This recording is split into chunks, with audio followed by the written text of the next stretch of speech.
Welcome to Myers Metal Detectors, located in sunny Tampa, Florida, where we sell nothing but fun and adventures, treasure hunting gear, and anything you can imagine for metal detecting. Give us a call, 813-237-1939. Happy hunting and dig deeper. Live from sunny Florida, it's Treasure Talk.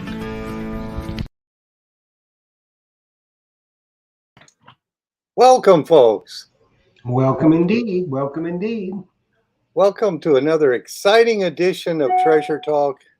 And of course, we always have the best guests in the world. Yes, we do. I guess I better get started then, right, Jeff?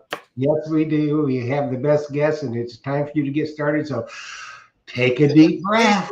And get rolling here. Of course, today's show is brought to you by your friends at Myers Metal Detectors, where we sell fun and adventure. And the views, thoughts, and opinions expressed by the Treasure Talk guest and members belong solely to the guest or member and not necessarily to Phil Myers, Jocelyn Myers, Myers Metal Detectors, or Jeff Monin. And of course, the purpose of Treasure Talk is to promote the hobby of metal detecting and treasure hunting and to educate our members in a fun, informative manner. And we're going to do that tonight, aren't we, Jeff? We certainly are, because we have a goodie tonight. We always have goodies, but this is an extra good goodie. Yes. This is like a super fudge chunk chocolate chip walnut cookie with cranberry. That's too good. That's going to give me heartburn. Good. Yeah, but it's going to make you happy, happy, happy. Yeah.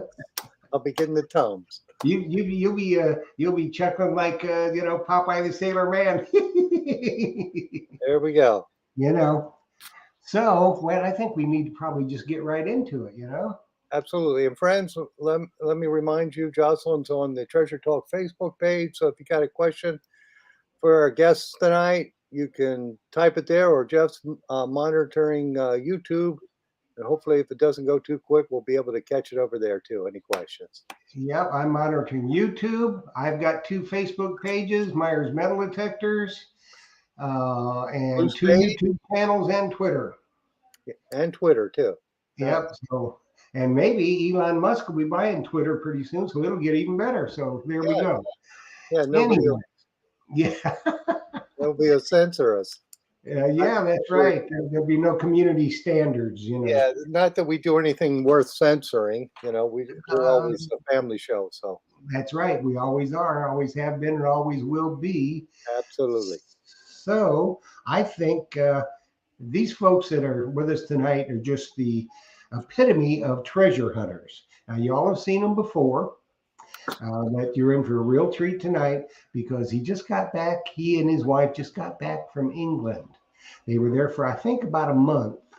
And so we're going to talk about England detecting, all kinds of detecting in general, about he and his wife and their lifestyle and what they do, and detectors and all kinds of stuff. So let's just bring on right now Chicago Ron and his beautiful wife, Gretchen. Here they come. Hello. Hey, guys. Thank you for that lovely introduction, Jeff. That was wonderful. Jeff's the best at introducing people. He is. Of course, she accused me of being the chocolate chunk. She's like, "You're the chunky one. You know that." Oh, I'm a big cookie. Oh, you're the chunk in the cookie. I'm one of those ones that's in the mall. That big in the mall. All righty. Well, we're so glad you guys are here. So, for the folks who don't know you, we all know you, but for the folks that don't, go ahead and introduce yourself, Ron and Gretchen, and tell us how long you've been detecting and what detector you're now using. Yeah, I started detecting in 1983. I actually lost my high school ring on a military base in California. So I went to Radio Shack and bought I think it was a Microna 2001 for like $50.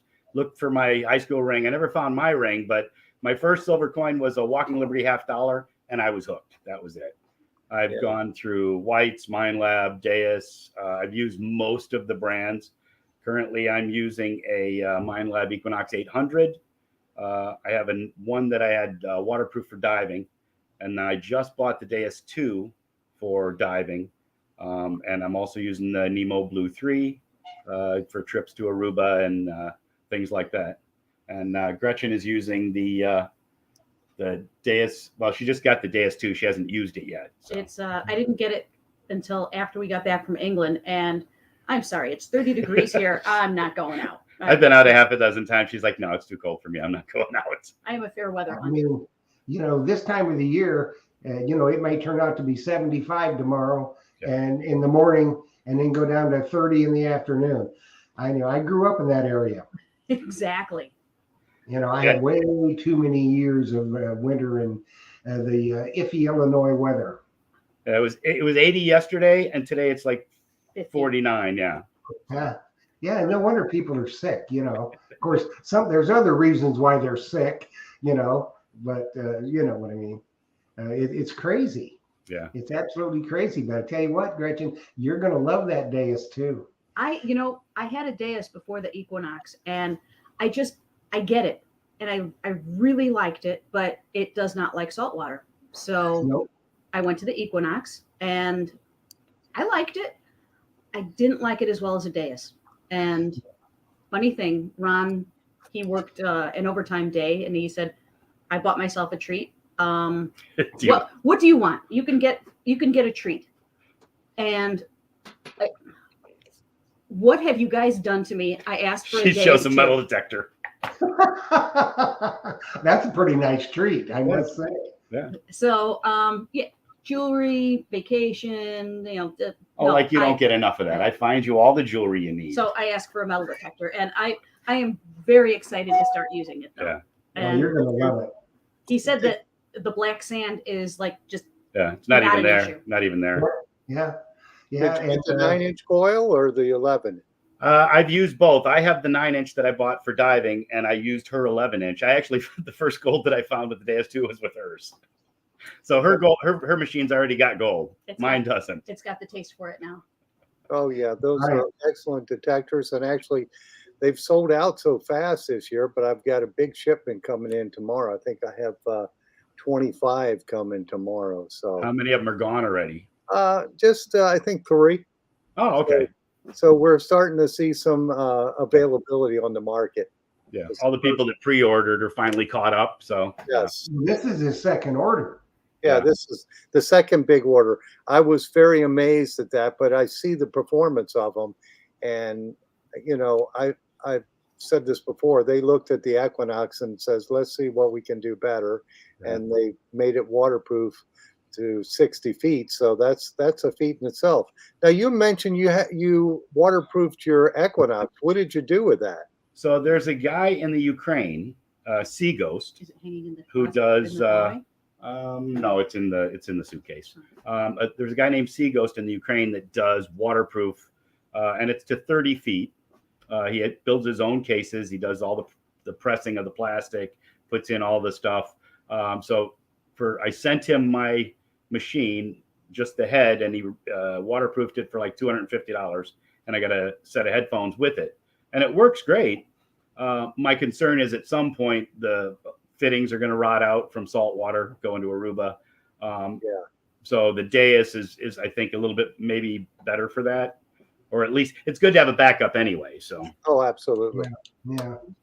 Yeah, and from what I've seen, with performance on the Deus, I think it's a little deeper too, yeah, detection wise. So we'll see. And not as heavy to pack when you Oh my yeah. God. It's easier to Oh, pass. Well, I went from the 30-30 to the 800 to the that was like that. Yeah. And I mean, that was like night and day packing. You don't have the big chargers and the big battery packs and the machine itself. And then you got 2 machines. You've got the hookah. You've got 16 pounds in dive weights. And oh my God. Yeah, the last time we went to Aruba, she was going crazy because the bags were just heavy as heck. And the airline's going, how much more can we charge you? What have you had in there? Right, So right everything's at 50 rifled pounds. Everything right at 50 pounds. Pre-weigh everything. through. Yeah, And we you already have tested to. it and oh my gosh.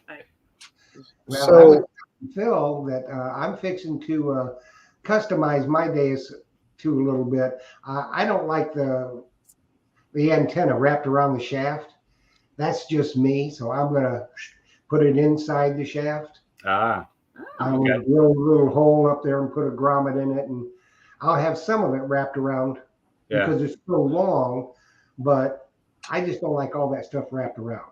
I just wrapped mine yesterday, and I put a piece of electrical tape right at the base with enough room for the coil to completely rotate both ways. Mhm. Then wrapped it tight and put another piece of electrical tape at the top of that wrap, and then it's just like 3 loose wraps up to the housing, and it really sits pretty well.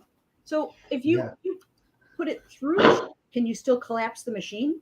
Yeah. Yeah. Sure. That is pretty slick. I like that. Yeah, and see that's the thing because I'm always afraid. I hate to be taking it on and off, on and off, on and Yeah. off, because then it gets that memory and it just becomes a big pain. So if you're going to do dirt digging, if you got that thing wrapped around, chances are it's going to snag and this, that, and the other thing. So Yeah, if you're going through brush. yeah. So I'll just leave it on there and kind of go for that. Now I just hope my eyesight's good enough to drill a good hole. I'm gonna, Uh-oh. Time for the glasses. yeah. Absolutely. So did you guys just get back from an England trip? We did. We had two 10-day hunts. We got back about 20 days ago. Yeah, it's been 2 weeks at least since we got back. But yeah, we had 2 10-day hunts. We got some decent stuff. Had some decent weather. I got gold coin number 23, a Celtic quarter stater from the Clacton type. So about 50 BC. I probably got I don't know, 7 or 8, maybe 10 hammered silver coins. A nice Bronze Age artifact, a tool, an implement, a sickle. a hand scythe or scythe. hand sickle. And it's the first one we've ever found. The blade is broken off, but it's the whole base of it with the hole that they, put a pin through into the wooden handle. So we got some cool artifacts. 2 of the guys that were on the trip, one the first 10 days and one the second 10 days, also found gold coins. So we got 3 Celtic quarter staters on the trip. Oh, that's something right there. Rich found the most gorgeous Roman bronze I have ever seen. Yeah, a lot of Oh my gosh. really nice detail on it. It was absolutely stunning. It Yeah. looked like a museum piece. Now you still going to the Colchester area? Yeah, it's still around Colchester. Yeah. Yeah, that's where we were. Yeah, most of the stuff that we're hunting is north of Colchester. We have a few sites south of Colchester.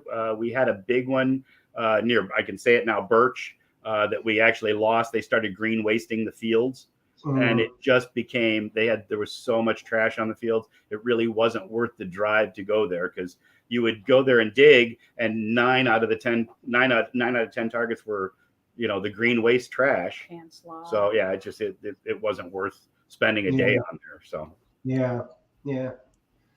Now the coins you found, how long will it take you to go through their system for you to get those? well, right now it's really tricky because of COVID. A lot of people aren't going into work. The fine liaison officers are just now starting to get back to work. So for the last 2 years, nothing has moved.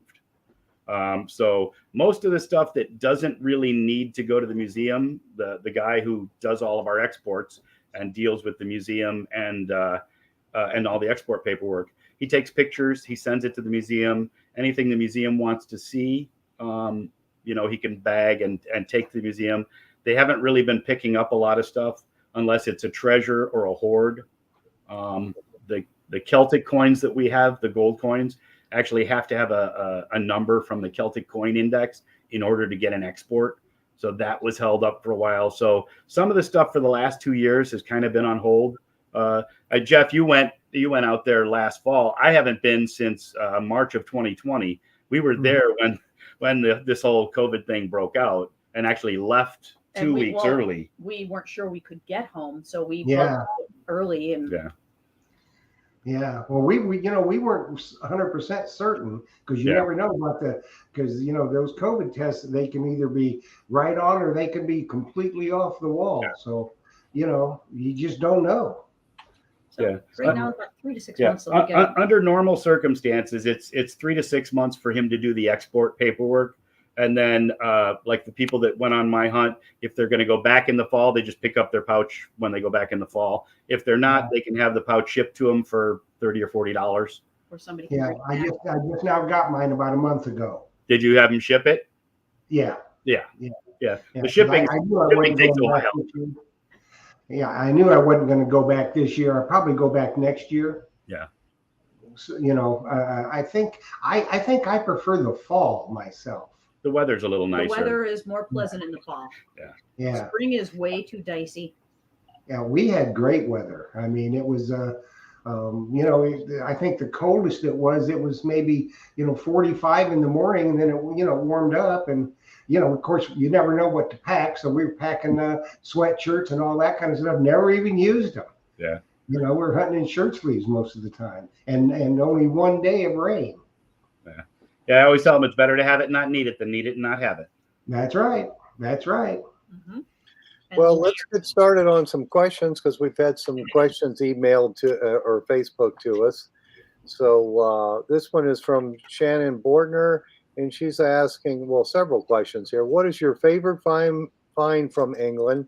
And does the U.S. tax you if you bring gold, precious metals back to the U.S.?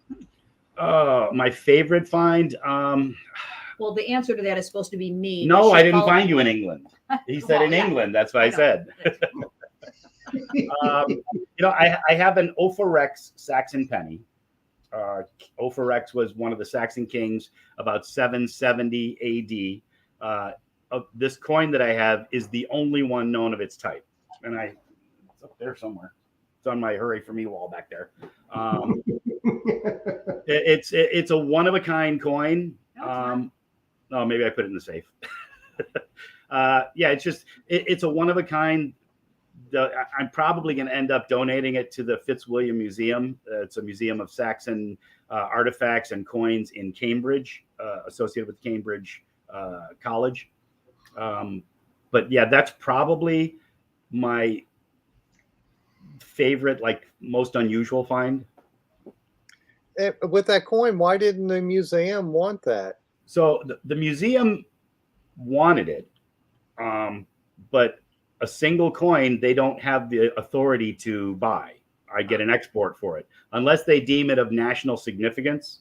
If it's a one of a kind where there's never, they're never going to get another example of it, or they could declare it a national treasure, and it would still be mine, but I wouldn't be able to export it. They just wouldn't issue an export license for it. This coin, it's probably worth $2,000, so it's not a really, really expensive coin. The museum would like to get it, and I will probably end up, like I said, donating them to them. $2,000 isn't going to change my life a lot one way or another. It's a coin that probably should be in a museum. They'll use it for research and stuff. If they ever display it, it'll have a little plaque under there, donated by Chicago Ron Guinazzo. So, and it's good to do the right thing every once in a while. Oh, Yeah, absolutely. yeah. Yeah, I've managed to export a lot of stuff out of the UK. The second part of that question is I've never paid tax on anything that I brought back. I don't think it's required.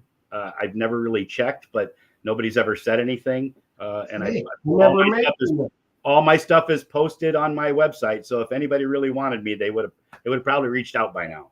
The only- Right. You The think only so? fee involved with bringing things home is if the museum buys something, you split that amount with the landowner. Right. Yeah. So Well, and for any gold find that we find, we have an agreement with the landowner. So we have a contract with the landowners, all the land that we hunt, because we want to make sure that it's not hunted by other people, so that when I go there with a group, it's exclusive. it's exclusive. Yeah, that nobody else has hunted that since, or any of the other groups that we have. But any gold we find, we pay the farmer a portion of the value. So if it's a milled gold coin, a portion of the bullion value, half of the bullion value. A Celtic gold coin, usually it's like somewhere between 50 and 100 pounds for common coins. So it costs you $150 and you get to keep the coin. But if we were pulling gold coins off, like I have 23 gold coins in the last 18 years. If we were pulling coins off of these fields like that and not giving the farmers anything, we wouldn't have land for long. That's right. Chris sends emails to the farmers anytime we find anything. Everything's on the board. Everything is exported properly. We do everything by the book. Some of the farmers come out and actually roll the fields for us if we're out there. Nice. One man actually came out with tea. Yeah, because that's something that we noticed with the group we were with. it was the same type of thing that you guys have, and they knew when we were coming, and the fields for the most part were in really good shape. Yeah.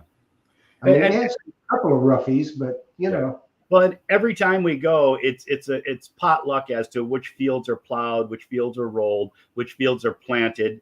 There are certain crops you can't hunt. You can't hunt onion. You can't hunt potatoes.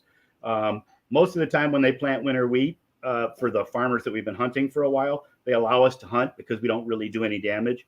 We have a few new farmers that we just got who really don't like us on the crop yet because they don't realize that we don't do a lot of damage. And eventually they'll get to the point where we're allowed to hunt the winter wheat and stuff like that. But most of the time it's a potluck as to what's available. Right. Yeah. Yeah. You answer the question? Yeah. I think we answered both questions. No tax and my Saxon one-of-a-kind penny. And I get this question a lot. And you already mentioned your best find, your oldest find, and how deep is your average find? Like your gold coins you found? We're mostly hunting plowed fields. It's not like we're hunting pasture land where everything is undisturbed and you get stuff that's down 2 feet. I mean, I do get, can slaw that's down 1.5 feet, like everybody who's digging targets in fields. But most of the stuff is 8 inches or less. Most of the hammered silver coins and the gold coins are 6 inches or less. A lot of buttons. Yeah. Lots of buttons. Yeah. A lot of these hammered silver coins are really small. They're low signals like foil or nickel. And the Celtic quarter that I dug, I mean, it's a coin that big, and you probably wouldn't dig it deeper than 3 or 4 inches. Yeah, that's what we found. What we found, because this was our first trip over there, and Chris told us, he said, "Hey," he said, "don't throw anything away." He says, "because you don't know." Yeah. And there was a couple things that I found. I said, "That's a piece of crap." No, don't throw that away. That's okay. Yeah. I had a guy, Florida Stan Flack. You guys probably know him. I know. He's in a couple of clubs down there. So he's famous as the tractor part guy because he came out of the field and he's like, "Yeah, I got this tractor part because it's John Deere green, and it was a fibula brooch, a Roman fibula brooch with that bright green patina." And he's like, "Oh, thank God I didn't throw it away." Yeah, I know Stan, and I think on that trip he did it for one of the clubs. He did a presentation of the club, and somebody had taken some pictures of him, and he was just sitting in the field. He said his feet hurt so bad from walking so much, so he had to sit right there in the middle of the field. But he's a big guy too. Time for a break. Absolutely. Yeah, well, I mean, you guys probably hunted like we did. When we left the barn by 7 o'clock in the morning. Yeah. And we didn't get back till after dark, 7:30, 8 o'clock. And we were hunting all day, every day.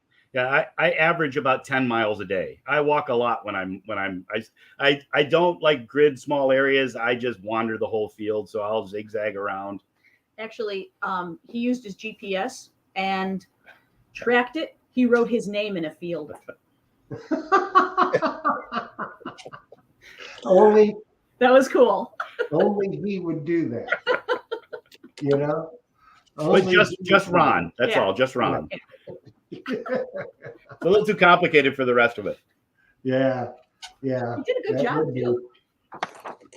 All right. Well, I've got some more questions here. And just a reminder, folks, that if you have a question on Facebook, on the Treasure Talk Facebook page, Jocelyn's on there so she can take any questions that I don't have. She'll hand them to me.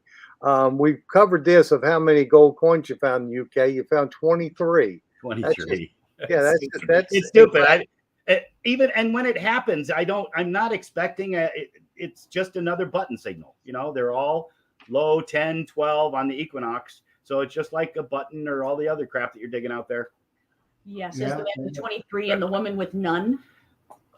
I did when we went over there. All I took was the dais, and You know, it was you got to dig it all because you just don't know. We had a question from Mark Fiorella off YouTube. He wants to know about the VDI numbers. Are they different in England than they are here? Well, all the coins are different. Most of the hammer, like I said, most of the small hammered silver coins are like a cut quarter. So they would take a penny, which was the size of a penny, and in the 11, 12, 1300s, they would change. They would cut them into quarters. So They would. Yeah. So it was like an actual. Yeah, it was done Coin by the from the moneyer. mint. It was done by the moneyer. Yeah. They would cut them into halves and quarters. So a cut quarter could read 4 on the Equinox. I only hunt in park with the sensitivity as high as possible. My book is right there with all the hammered silvers in it, right on the chair there. No, I'm just saying. What are you getting? That is going to ring up like a hubcap. Oh yeah, yeah. This is a copper. See if I can get that to where it shows. That's a copper Roman pot handle. So when I found it, I thought it was a sword handle. I was all excited, but it's a Roman copper double pot for boiling stuff. But yeah, big stuff like that. It's going to read like a Coke can. The Bronze Age sickle piece that I found this time was like a 25. They all read. The stuff is all different. You have to dig every everything. repeatable signal above. Yes, you do. Absolutely.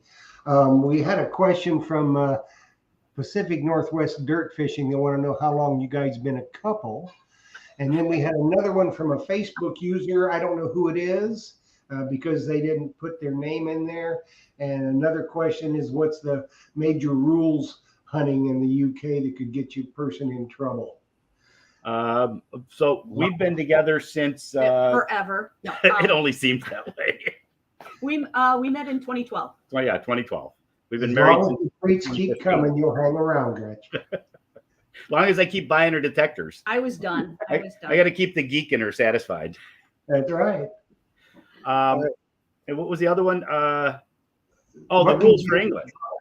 So any find over 50 years old needs an export license. So people that go over and go with the weekend wanderers or go over and visit family and they put stuff in their bag and take it back, that's illegal.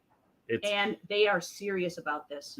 I'm very serious about it. It's a 50,000 pound fine if you get caught and 5 years in prison, mandatory.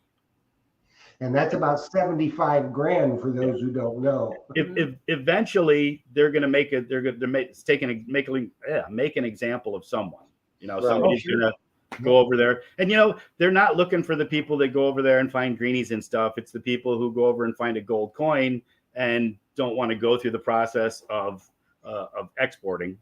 Right. Yep. And it's not that hard of a process. It just takes some time. And Yeah. more times than not, you're going to take it home with you. So, I mean,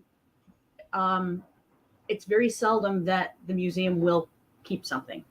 And Right. if they do, you get compensated. Yeah. So.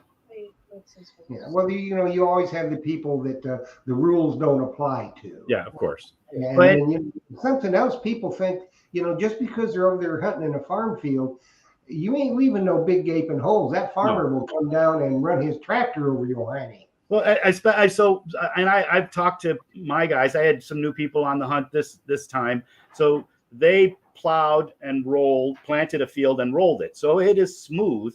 It's completely flat. So if you leave a pile of dirt, one clump of dirt on the surface outside of your hole, you can see it from the road.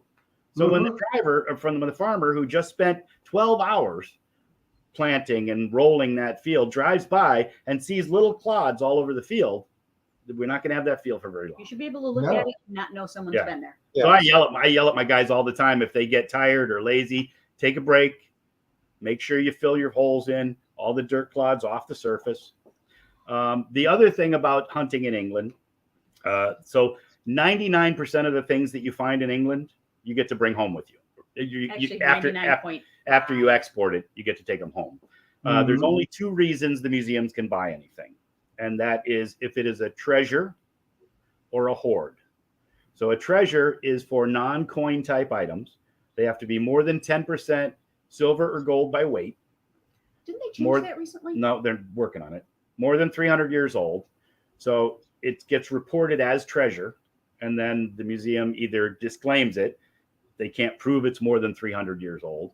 Or if they're not interested in it, a lot of times they just say, oh, we can't prove it's more than 300 years old, and they disclaim it. So I had a Roman gold bell that I dug, a little bell, and I know the decoration on it. I know it's Roman. We found a lot of Roman artifacts in that area. The museum just disclaimed it out of hand because they couldn't prove that it was Roman. They didn't want to date test it or anything. They didn't want to spend the money to date test it because they didn't want to acquire it.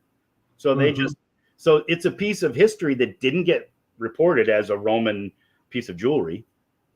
So the museum, I think, is actually doing themselves a disservice by just offhandedly disclaiming the stuff. But it's nice because we get to bring it home. Most people don't have, or most of the people on the hunt are going to bring everything home with them.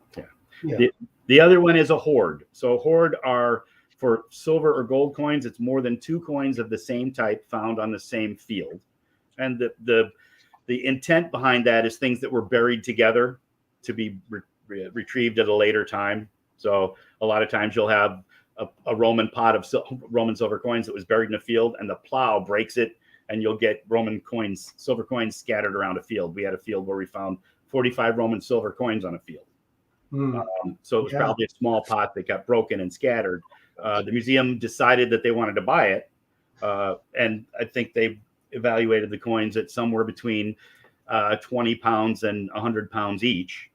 So I had like two Roman silver coins and a Roman bronze coin in the hoard, and I donated them to the museum. And then, of course, I get a donation letter from the museum saying that I donated part of a Roman silver hoard to the museum. Get a nice thank you letter from the British Museum.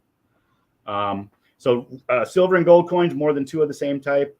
Brass or base metal coins, it's more than 9, so 10 or more. Okay. For a hoard. And then if they buy a treasure or hoard, the museum, it goes through an evaluation committee, appraisal committee. They come up with a value for it. The farmer gets half the money, and the finder gets half the money. Which is only fair. Yeah. Well, I've got a few questions here Jocelyn gave me from Facebook. Okay. And the first 2 are from John David. And he's saying, what's the best time to hunt in the UK? And he's also asking, what's Ron's worst experience while metal detecting? What was it? The worst experience? I don't know that I can tell that story. It's a family show, so please. Yeah, I know. No, so what was the first question? Okay, best time to hunt. Best time to hunt, yeah. You got to go spring and fall, so either when they're planting or when they're harvesting. And then depends on each field what at what point in the process they're in. Fall has more pleasant weather, so fall gets my vote. Summertime, there's not really, the fields are too high. You can't really hunt anything. Yeah. So the big difference between spring and fall. So in the winter, they will plant winter wheat. So some fields will get planted. You get to hunt them in the fall, but they're still fluffy because they've just been plowed and rolled and planted. So you got air in them, and no machine likes air. You get some machines are a little better at it than others.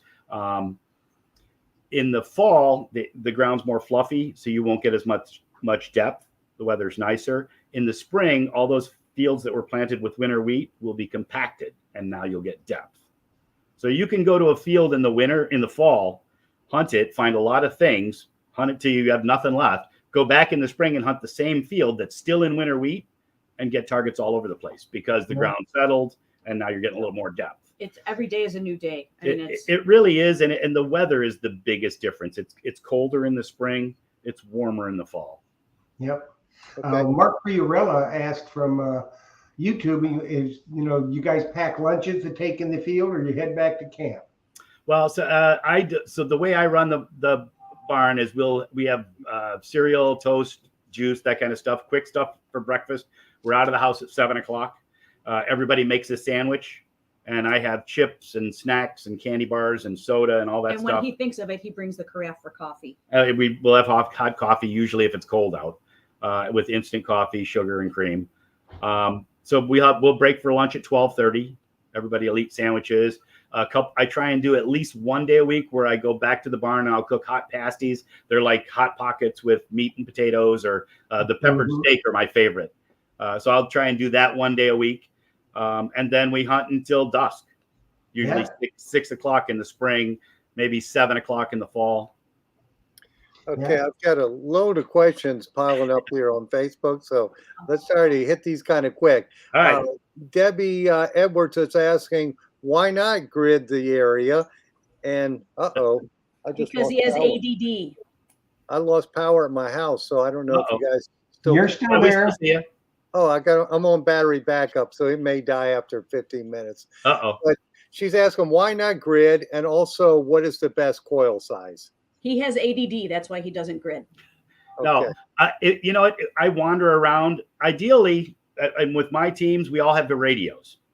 So a walkie-talkie. So if somebody finds something, anytime somebody finds gold, silver, Romans, that kind of stuff, they get on the walkie-talkie, and we try and find what areas of the field hold the targets. Because if there was a village or a house or whatever it is that put stuff on there, we want to try and work those areas. So I'll wander. If I start finding targets, then I grid. Oh, okay. I do grid. I just don't do it often. And then your favorite or best coil size? I use the stock coil. If it was if a bigger or smaller coil was better, it would come with it. Okay.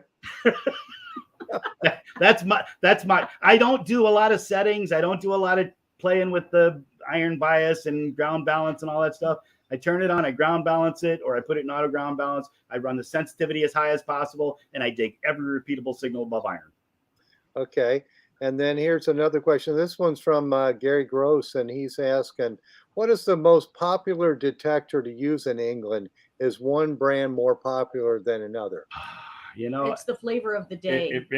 Well, I always tell people to use whatever machine you're best at, whatever you're most experienced with, because England is no place to learn a new machine. As it is, you're learning new targets, new sounds. You're digging things that you don't normally dig. The Equinox is very popular over there. The 3030 is still very popular, and the Deus. Those are the three top machines over there right now on my hunts. Yeah. On that TV show, The Detectorists, the guys, I love that show. I love those guys. Great. They're crazy. And that guy was using the 3030. Yeah. One guy. Yeah, and the other guy was using the Deus. Yeah. Yeah. Now you're swinging all day for 7 days. You want to consider the weight of your machine too. Yeah. When I'm swinging for 3 10-day hunts in a row, that's not bad, but it can't swing at 30-30 for 30 days straight. Not a chance. Yeah, that would be tough to do. And so we're not going to get your worst experience. Just give us a bad experience while I'm So I'll try and cut so I got a really good signal. This is back early days. I was using the MXT. I got a great signal, big signal. I start digging down. I had my Carhartt jumpsuit on because it was cold morning. It started to warm up. I started to sweat. I got down to about 18 inches and could see what I thought looked like the pommel of a sword sticking up. And I'm all excited. I'm ripping off my Carhartt jumpsuit. I'm digging. I'm trying to widen out the hole. I get down. There's a little thing going off the side of what looked like the handle. I was like, what is it, bent? I clean out a little more. It was the pedal for a bicycle. So these fields were all much smaller fields at one time, and they would have a hedgerow or a trough in between the fields. And the farmers, when they fill those in, would fill them with cars, bikes, refrigerators. So you could have in the middle of a field have a car buried down 3 feet. There's fly dumping. Yeah. But yeah, so that was probably I spent an hour and a half digging this, sweating like crazy, digging this hole to find a bicycle at like 2 feet. On Marini, you actually dug a hole. Oh, the barrel ring. I think yeah. I dug a barrel ring that was down 1.5 feet, 2 feet on one of the It was a huge steel barrel ring. He dug a hole that big, that deep, because it was my signal. And honey, oh, that was yours. Will you help me? Yeah. She still makes me dig her signals occasionally. Yeah. Yeah. Well, what they told us, if you're absolutely certain it's junk, chuck it in the hedgerow. And that's what they don't told leave me it to in do. the hole. Yeah. Well, and I like everybody to show me stuff unless it's can slaw. For a fact it's can slaw, a pull tab. You can identify it as a known piece of junk. Don't throw it away.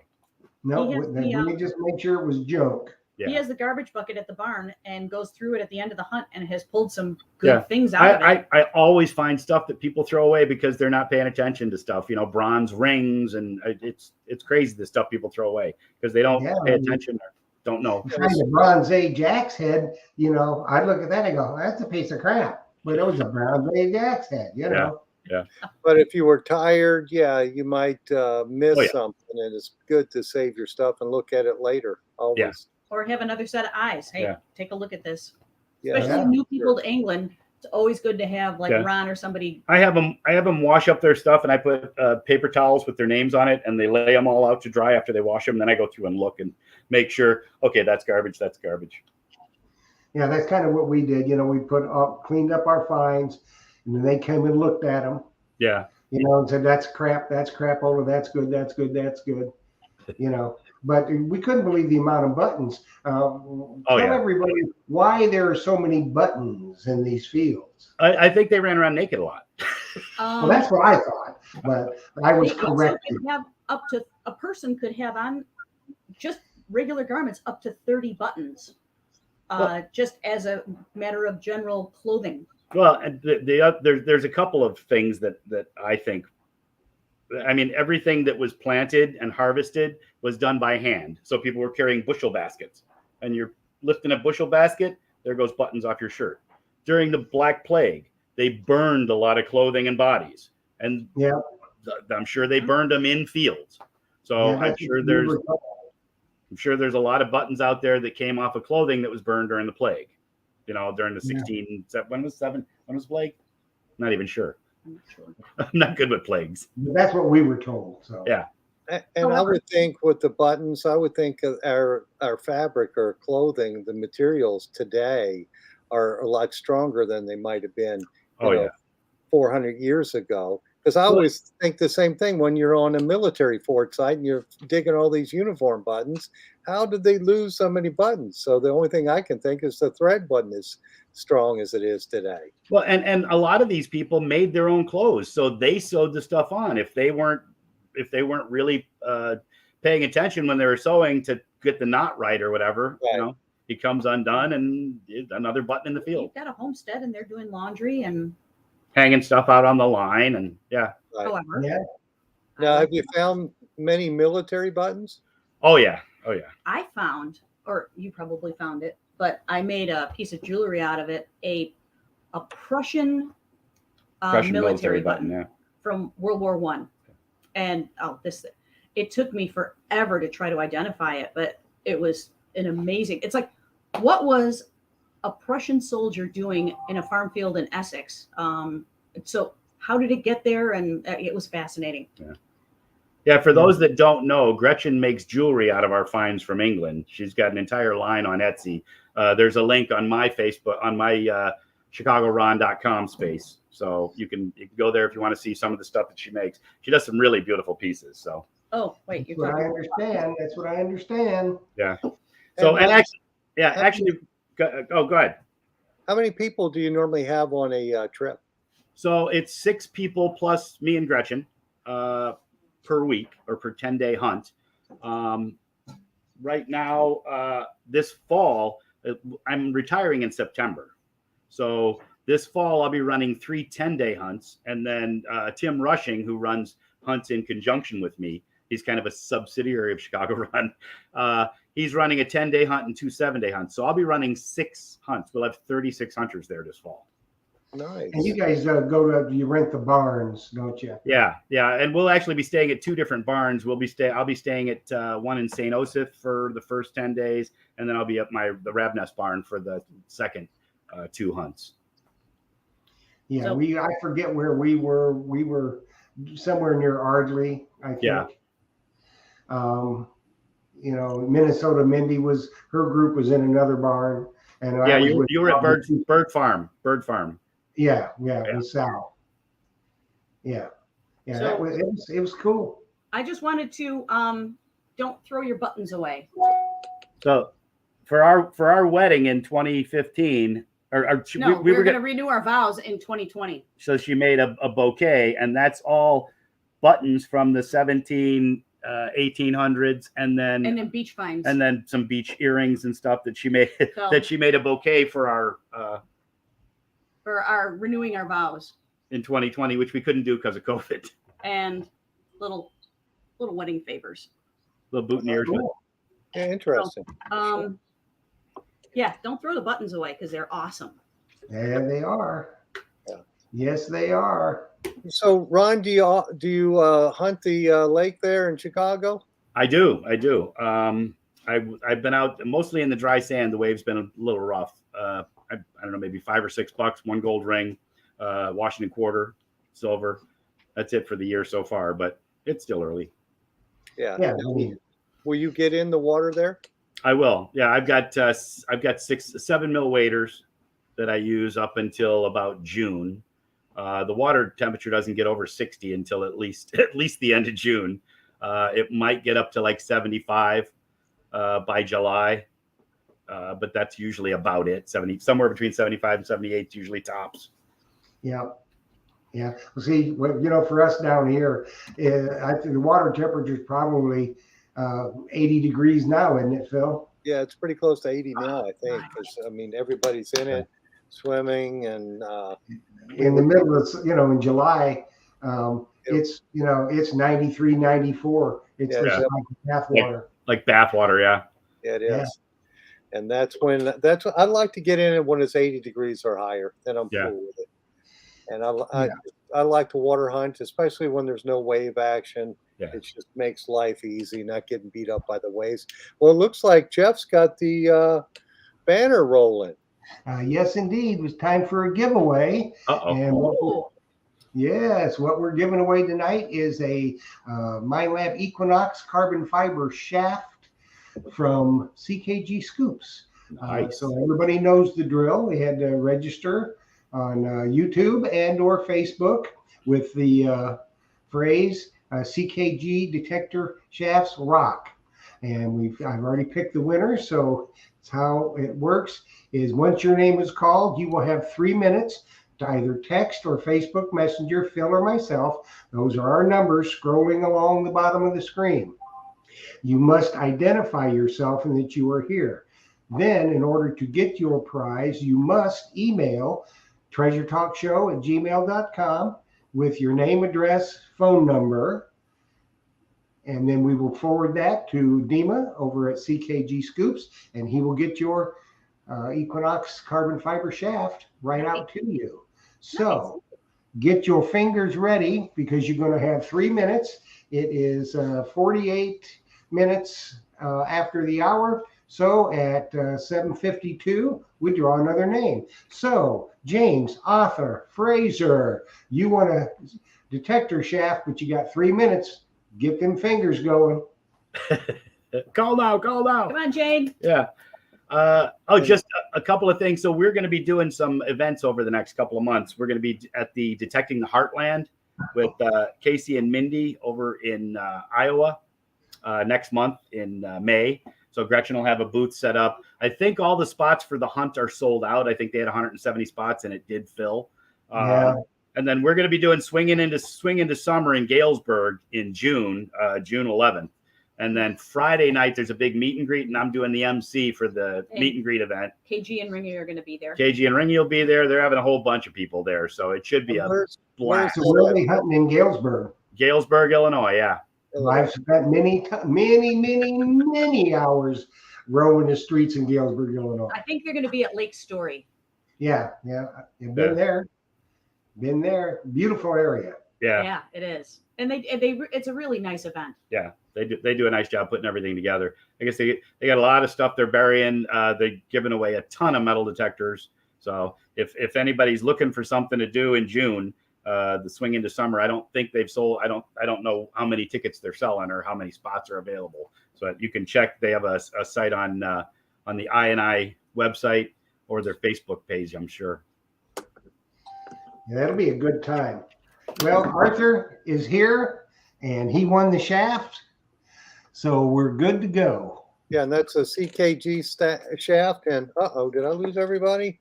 No, you're still there. I lost everybody for a second. My computer's getting a little wiggy tonight.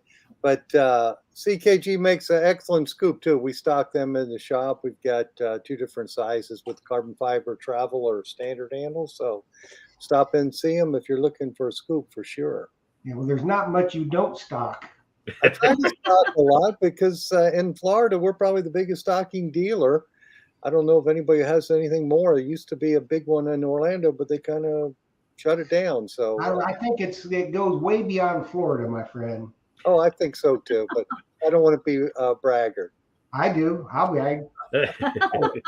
We have fun at our shop because we do sell a lot, and like I said, we're getting a big load of Deus 2s in tomorrow. So if Plus anybody, on the weekends, he's got. Well, yeah, one of the boys, Big Poppy. Big Poppy, yeah, he's there on Saturdays. He Yeah, helps he's me out there. 'cause we're so busy. He makes people offers they can't refuse. And he sells wine and olive oil during the week. That's right. Nice. And Genco olive oil is what he sells, I think. Yes. Yeah. Nice. So Ryan, you're retiring, and for the folks that don't know, you're a fireman, correct? I'm a fireman in Chicago. I retire after 26 years. We're going to retire in September. And actually, I was talking about the hunt in October. I actually have a spot available on Tim's group, a 7-day hunt. So if anybody's interested, they can send me an email through my website, treasure@chicagoron.com, just my email address. Also, I'm retired in September. So in January, we are starting the Chicago Ron Aruba hunt. Oh, So, that'll be cool. I have a 4-bedroom house with a pool, We're 2 renting cars. a We're 4-bedroom. renting a 4-bedroom house with a pool, 2 cars. I have 3 spots available I have 3 spots per week for 4 weeks. I have 2 spots left, one on the 2nd week and one on the 4th week. So 1 spot January 14th to 21st and 1 January 28th to February 4th. Single hunter is $1,200. Couple is $1,400. You get your own private room. We go hunt in the morning, come back, hang out at the pool, a couple of beers, lunch, maybe go out and do an evening hunt. I'll grill and cook at the house, and then we'll go out for dinner a few nights. It should be a blast. We've gone a few times with some of our Florida crew and Dutch, who used to live in Aruba, and I've gotten it down to kind of a weird science, but we have a blast. So you think once you retire, Ron, that you'll be moving from Chi-Town? You know what? I think we're going to stay here for right now. I think if we can spend some of the winter months either in Aruba or traveling around Florida, trying to find some of you guys' stuff. Yep, I'm on We might eventually go down to Florida. We have to do some research. Yeah. But For right now, she has a condo in one of the suburbs here that we'll move into after I retire because I have to live in the city now as a fireman. So Right, yeah. Well, we look forward to getting you down here. I'd love to come down. We'll take you hunting. Florida's a big state for sure. There's Yeah. plenty of places to hunt. Well, and a lot of different stuff to do. What'd I you want say? to. and if our Florida friends are listening, we want to stay in your guest room. Well, I've got one. Awesome. My little bungalow doesn't have a guest room, does it, Josh? That's got enough to Yeah, it's empty nest syndrome. yeah. We've kind of filled with stuff. Yeah, we just need a tent and a mosquito net. That's all we need. Yeah, he'll put a cot up at the shop, though. There you Well, if there's room in there, there's too many detectors in there right Yeah. now. Oh Not my for long, I'm We got to guessing. push the dais. Yes, push the dais for sure. Absolutely. So in Chicago area, I think the first time I saw a video with you in it with a bunch of gold rings that you had found in the lake. Now, that was pretty impressive. Yeah, it's been a little harder. We had one winter in 2011 or 12 where we had 23-foot waves on the lake, and it washed a load of sand off of a couple of different beaches down to the clay, where it got to the point where I was like, I built a sifter and was sifting. I got 15 gold in a week just sifting, no metal detector. So it was down to the point where it was think outside the box and try and find more because there was so much iron we couldn't even hear targets. Mm-hmm. But I like to try and do that. Think outside the box. Think outside the box. You know that you said that was in 2011. Yeah, 9 or 11, something like that. I think that was my best year. I had 105 gold that year. So do you think like with the Deus 2 or the Equinox, the faster processors, you would have been able to find it in the iron? It's possible. I mean, I was using, and back then I was using I was probably using the E-Track and the Excalibur. Okay. So yeah, yeah, it would mostly they were null out. nulling on the iron anyway. So that's why it got bad enough where I just started sifting. Yeah. I- And a lot of people don't realize what those lakes are. Those lakes are cold. Oh yeah. And, Very you know, they say, well, how do you know you're in Illinois? How do you get 23-foot waves? Well, if they've never looked at one of the Great Lakes, there's a very good reason Yeah. you can get 20, and, you know, and it looks like an ocean. Yeah. The And waves, it's not waves are just- crashing on Lakeshore Drive. Yeah. Yeah. Mhm. Yeah. Yeah, so the iron, those detectors, the E-Track and whatnot, and the Excalibur too, they'll null out for the iron, Yeah. so you wouldn't be hearing the targets. But I So think yeah, with the Deus, even with the Deus 1 or the Deus 2 or the Equinox or the Legend, their processors are so much faster Yeah. today, so that you could get away with finding stuff in that thick iron, pulling out the non-ferrous from the ferrous. Well, with the Equinox, I just run with the horseshoe on, and you listen for those little squeaks in between the low grunts. you know, Right. and then you move some dirt, and all of a sudden it's bang, bang, bang. Yeah, you can Yeah. hear it. Absolutely. Yeah. Yeah. Yeah, so it's definitely a learning curve.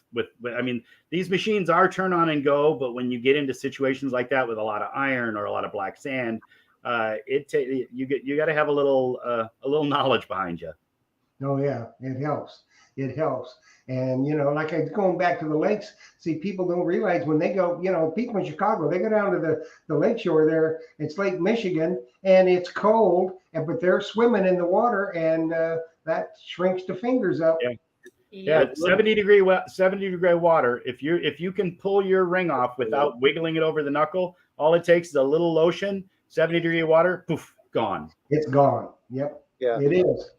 Jocelyn told me she swam in Lake Michigan, and she said it gets real cold there. It's well, compared to here. I was considering trying the Nemo here, but that thermal layering, you get down about 8 feet and it gets cold. You know, the surface Very temperature is 70, but it's 55 down at 10 feet. Yeah. Yeah. Yeah. And you know, the beaches, especially there, I think it's North Avenue Beach, just gets, you can't even walk. It gets so packed. Yeah, yeah, yeah, and That's especially the big events, the air and water show, and the 4th of July. Those they're packed, and the next day there are 25 detectorists down there at North. Oh, yeah. Yeah. That night, they're night hawking. Yeah. Mm-hmm. Yeah, Jocelyn was just telling me you get big ice on the lake too, right? Oh yeah. Oh yeah. Yeah, we have like this year we had probably 8 or 10 feet of ice built up on the shore from the waves crashing on the shore and building up the ice over a couple of weeks when we had storms. Okay. And then you get people out there walking on it. Yeah. Well, We had a couple of people went into the lake. Oh, geez. Yeah, Hey, Frustrating. now you said you used a blue Nemo. Are you using a Nomad or the Nemo? the Nemo. That's what I've been using in Aruba. Okay. And are you just going out further than the beaches? Yeah. I'm not doing because I've been watching some videos on YouTube of the people using that, and most of them are in water they can stand in using it. I go out in like 6 to 8 feet where the guys that hunt in Aruba can't necessarily go. So Right. That's And smart. And Yeah, how are you doing with that? the last trip I got 5 gold out deep that I wouldn't have got, and a couple of the other Boston Mike, another guy that goes with me to England, went with us to Aruba, and he has the Nemo as well, and he got at least 2 gold out there. So I think we got 5 or 6 gold out there. Yeah, I sell the blue Nemo, and I keep saying every year I'm going to start using it, but I took the class and done everything, but I think this year is going to be the year. Yeah, I love it. It's a great machine. If Yeah. he's got the Nemo, he owns one, then somebody comes in and wants to buy one, and so he sells it. Well, I think I just got 5 of them in last week, so I know I've got one. Hey, I have a question. Now, this is somebody asking about Scotland. You don't go to Scotland, right? No. And all of the UK is under the same rules as far as the portable antiquity scheme, except for, is it Northern Ireland is not? No. Well, One of the Irelands is not part of it. well. Wales, Scotland, and the UK are all part of the Northern Ireland is still part of Great Britain. Okay, yeah. So that's part of the treasure scheme. So everything gets reported to the museums. You have to turn stuff in. Anything over 50 years old needs an export license. Oh, okay. All righty. Well, it looks like we ran through that hour, didn't we? So I'm gonna have to say thank you, Ron and Gretchen, for coming on here and sharing with our members your wisdom on detecting, and hopefully some of the guys could go on a trip with you one day. Yeah. If anybody's interested, they can send me an email. They either go to chicagoron.com. There's an email link there. There's a England hunt page and an Aruba hunt page with dates that are available, and there's a couple of open spots. So just send me an email if you're interested. Cool. And Yeah, I it's know okay. members have gone with you, so I know they'll have a good time. So I want to say thank you to both of you, and thank you, Jeff, and thank you, Jocelyn, for helping me. And I'll turn it over to you, Jeff. All righty. Well, Ron, Gretchen, as always, it's just an outstanding time with you two. We thank you so much for coming back. Everybody absolutely loves you and can't wait for you to come back. I definitely, and we're going to get together and do some hunting, whether it be in England or Aruba or someplace. We're going to make that happen. Awesome. And you guys are just fantastic people, fantastic guests. Make sure out there that you check out chicagoron.com. Check out Gretchen's Etsy store. She got some really quality stuff. So we want to make sure that y'all join us again. Now, Thursday night on Treasure Tales, we got Practical Ken and Clarksville Detecting. So we will see you next Monday night. I will be in Daytona, be coming at you from the beach when we're going to have the Georgia Silver Hunter on. We're going to talk about coin roll hunting.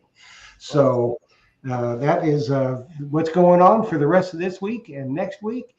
So we want to thank everybody for joining us tonight and spending some time with Ron and Gretchen, two of the finest people we ever could hope to meet. So guys, try to stay warm up there in Chi-Town. Phil, I love you, buddy. Jocelyn, I love you. And we'll see all those people out there watching tonight. Happy hunting and dig deeper. Good night. Happy hunting, everybody. Have fun.